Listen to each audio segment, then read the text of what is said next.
Hello everyone, and welcome back to our YouTube channel, English CONV.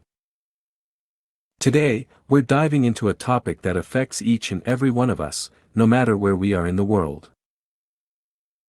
We're talking about demographics and world population.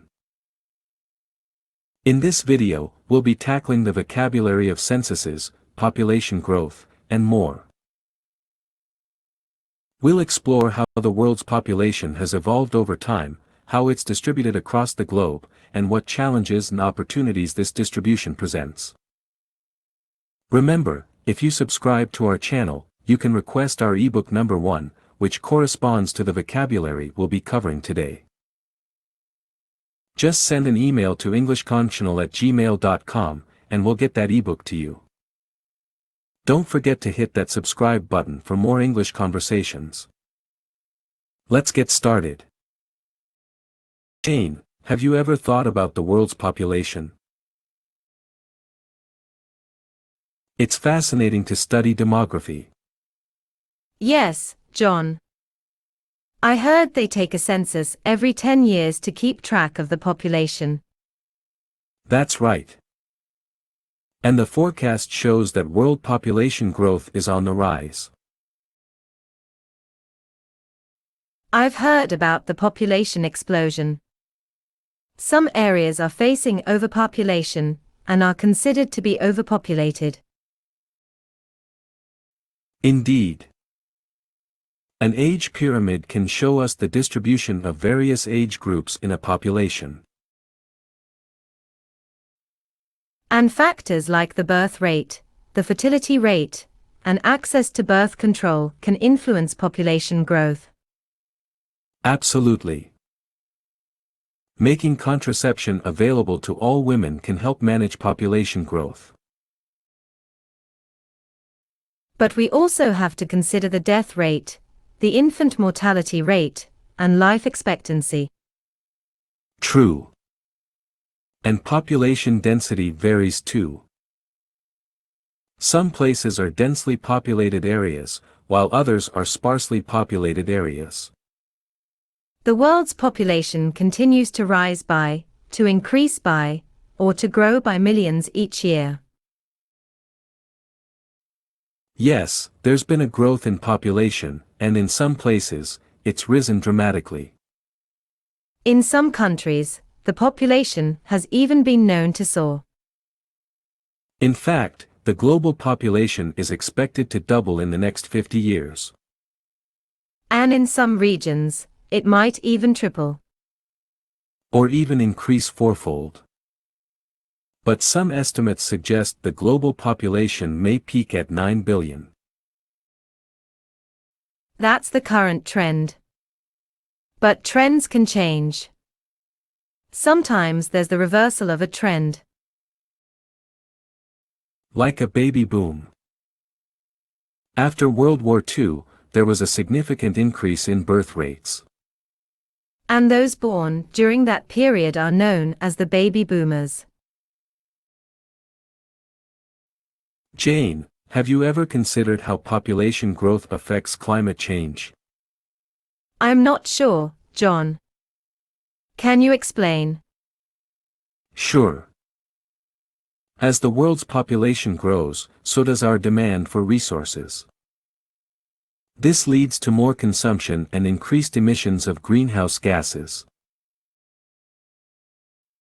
So, more people means more demand for oil, gas, coal, and other fuels that, when burned, release carbon dioxide, CO2, into the atmosphere.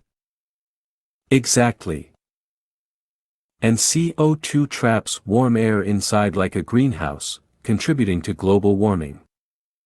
I see.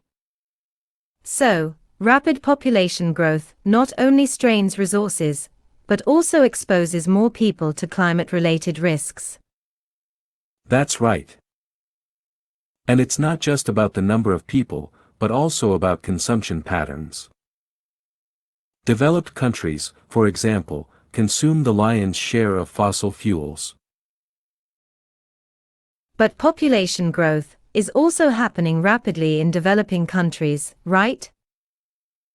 Yes, And as these countries industrialize, their contribution to global CO2 emissions is expected to increase.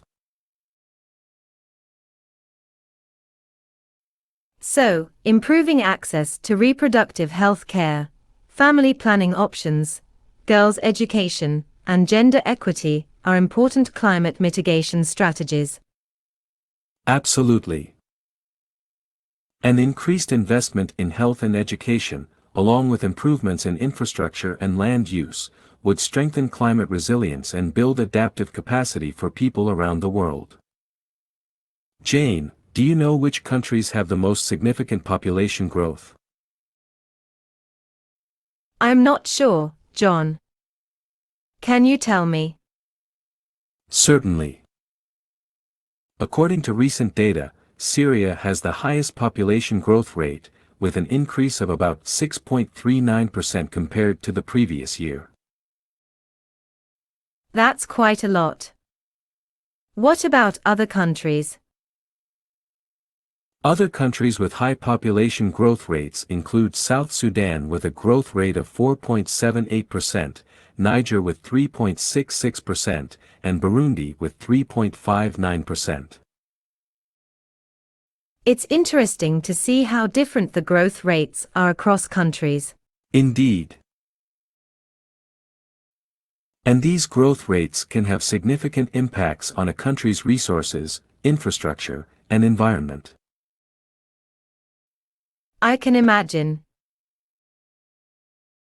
Rapid population growth can put a strain on resources and contribute to environmental issues. Exactly. That's why it's important to manage population growth responsibly and sustainably. Jane, do you know which countries are the most populated in the world? I think China and India are the most populated countries, right? Yes, you're correct.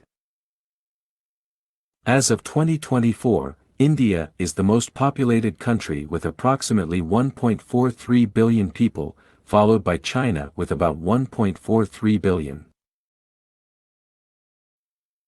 The United States is third with around 340 million people. That's a lot of people. But how is this expected to change in the future? Well, the United Nations has projected that the population of India will surpass that of China around 2024. Also, Nigeria, currently the world's seventh largest, is projected to surpass the United States and become the third largest country in the world shortly before 2050. Wow, that's a significant shift. What about other countries? From 2017 to 2050, it is expected that half of the world's population growth will be concentrated in just 9 countries: India, Nigeria, the Democratic Republic of the Congo, Pakistan, Ethiopia, the United Republic of Tanzania, the United States of America, Uganda, and Indonesia. That's interesting. So, the population growth is not evenly distributed across the globe. Exactly. And this uneven distribution of population growth presents a considerable challenge to governments in implementing sustainable development goals.